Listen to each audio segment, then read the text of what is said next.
The Galactic Empire had seen many worlds fall before its might.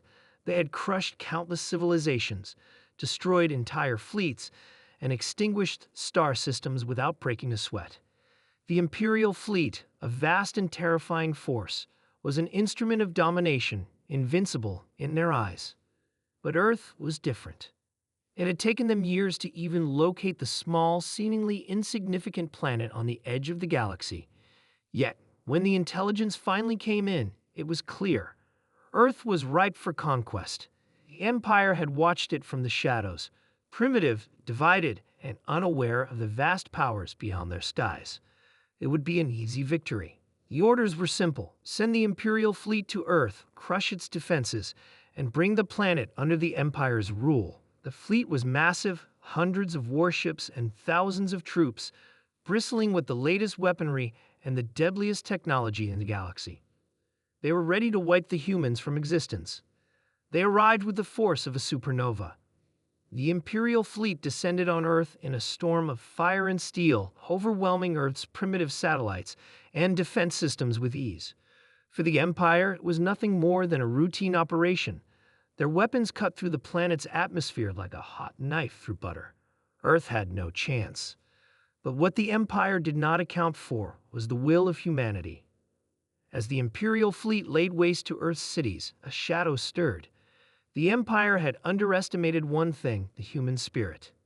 In the dead of night, humanity's secret weapon was activated. Deep beneath the surface of Earth, in a hidden bunker that no alien invader could have ever found, humanity's greatest minds had been preparing for a time like this. The world's most brilliant engineers, soldiers, and strategists had spent decades working on a fleet of their own, built in complete secrecy, designed to defend their world against any aggressor. As the Imperial fleet began their final approach, the ground trembled. Massive underground hangars opened up, revealing humanity's fleet, a series of sleek, advanced ships that dwarfed anything the Empire had ever seen. They were armed with weapons so powerful they could rip through the hulls of the Empire's ships as easily as a hot blade through steel. The first wave of Imperial warships was destroyed in mere moments. Explosions rang through the void as human ships, outfitted with alien technology reverse-engineered from salvaged enemy wreckage, launched their attack. They were faster, more agile, and more determined than anything the Empire had ever faced. The humans fought with an intensity that shocked their enemies. Their ships swerved and weaved through the skies, outmaneuvering the larger, clunkier Imperial warships.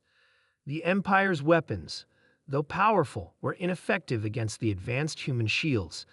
And the humans weren't just defending. They were attacking with a level of precision and ferocity that left the Imperial commanders in disbelief. In space, the battle was a brutal dance. The humans used tactics the Empire had never seen before. They understood the mechanics of their ships in ways the aliens could never grasp, using every advantage to outsmart and outfight the invaders. They were a force of nature, an unstoppable wave of humanity's collective ingenuity and will. On the ground, the battle raged as well. The Empire's troops landed on Earth's surface, determined to subdue the humans. But what they didn't know was that Earth had long been preparing for this very moment. Hidden across the globe were military outposts, now fully operational. Advanced ground weapons, experimental mechs, and elite human soldiers, veterans of wars from across history, rose to meet the invaders head-on. The Imperial forces found themselves outmatched at every turn. Humans fought not just for survival, but for the very future of their planet. The invaders quickly realized that the humans they had deemed primitive were anything but. They were adaptable, cunning, and fiercely protective of their home. As the days passed, the Imperial fleet found itself on the brink of collapse. Their reinforcements were cut down before they could even land. Their ships were picked apart by human warships, one by one. Desperation set in, and the Empire, for the first time in its long history, began to question its own invincibility. Then, the Empire made its final mistake. They tried to negotiate. It sent an emissary offering terms of surrender in exchange for Earth's submission. But humanity's leaders, those who had fought and bled for their world, had no interest in peace. "We've had enough of your empire," the human commander declared as he stood at the helm of a massive warship, his voice transmitted across the battlefield. You came here thinking you could conquer us, but now you'll learn what happens when you underestimate humanity. And with that, the final blow was dealt. The Imperial fleet, broken and shattered, was forced to retreat.